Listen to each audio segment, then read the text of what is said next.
नमस्ते जी। और मैं देवेंद्र लिंबू और अब्दुल वाहिद स्काफोल्डिंग सुपरवाइज़र से बात करने वाले हैं। और वहाँ एचबी के रेफरेंस की तरफ से आज अब्दुल वाहिद है। Hello, good morning. How are you? Myself. I'm very fine. I'm very fine. My name is Abdul Wahid. I'm from Pakistan. Currently, I'm working as HBK reference with Devendra Limbu sir. So today, I want to tell you some basic scaffolding component and where we are using for which purpose. So मैं आपको बताऊंगा आज कि हम लोग scaffolding के जो component कहाँ पे यूज़ करते हैं और किस पर्पस के लिए यूज़ किए जाते हैं. So please come. ओके। अभी भी हम लोग स्काफोल्डिंग स्टार्ट करते हैं तो नीचे एक सोल बोर्ड रखते हैं हम लोग। तो ये सोल बोर्ड हम लोग किस पर्पस के लिए रखता है, ताकि नीचे कोई कच्ची जगह है, मिट्टी कच्ची है, जगह बराबर आपका सरफेस बराबर नहीं है, मतलब कंक्रीट नहीं है, कोई टाइल नहीं है, तो हम लोग ये सोल बोर्ड यूज़ करते हैं। सोल बोर्ड जो हम लोग एज पर स्टैंडर्ड यूज़ किया जाता है, उसका जो मिनिमम यानी कि कम से कम जो उसका लेंथ होना चाहिए वो 450 mm होना चाहिए, यानी 450।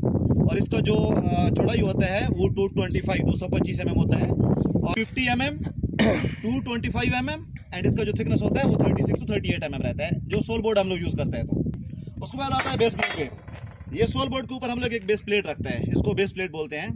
बेस प्लेट हम लोग इसलिए यूज़ करते हैं ताकि जो स्टैंडर है हमारा, उसका जो वेट होता है, इसका फोल्डिंग का वेट होता है, वो पूरा तकसीम हो जाए। क्योंकि जो स्टैंडर जो हमारा पाइप है, जो ट्यूब है, इसका जो डाया होता है वो 48.3 mm होता है। अगर वो डायरेक्टली हम बोर्ड के ऊपर रखेंगे या ज़मीन के ऊपर डायरेक्टली रखेंगे तो धंस जाने का चांस, नीचे दब जाने का चांस ज़्यादा रहता है, इसलिए नीचे ये मेटल का बेस प्लेट रखते हैं हम लोग। तो बेस प्लेट का जो लेंथ और विड्थ के बारे में बताऊंगा कि इसका जो लेंथ 150 mm विथ 150 mm, यानी दोनों सेम रहेगा, 150 बाई 150। और उसके अंदर जो सेंटर में लगा हुआ है वो संक है, वो भी सेम 150 mm का रहता है, लेकिन मिनिमम अगर बोलेगा तो वो 50 तक चलता है, 50 mm तक, उससे कमती में नहीं चलता है। इसका भी 150 150 एंड 150 ये बेस प्लेट है।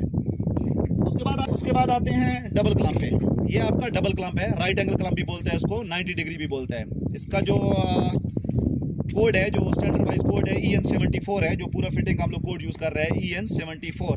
और डबल क्लास में भी आपके पास दो कैटेगरी का, क्लास सी और क्लास बी का दो कैटेगरी का क्लम्प रहता है। क्लास ए का जो है वो 6.1 किलो न्यूटन और क्लास बी का जो है वो 9.1 किलो न्यूटन वेट उठाने का कैपेसिटी रखता है। 6.1 kilo newton class A and class B 9.1 kilo Newton.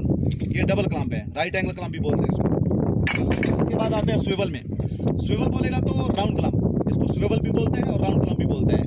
इसका भी जो क्लास है सेम क्लास है, class C and class B. इसका वेट कैपेसिटी भी सेम है, 6.1 किलो न्यूटन क्लास ए का है और क्लास बी का 9.1 किलो न्यूटन है। बट हम लोग इसको लोड बेरिंग में, जैसा कि कुछ जगह है जहाँ पे यूज़ नहीं कर सकते हैं, क्योंकि ये मूवेबल क्लम्प है, दैट्स वाई ये मूवेबल क्लम्प है।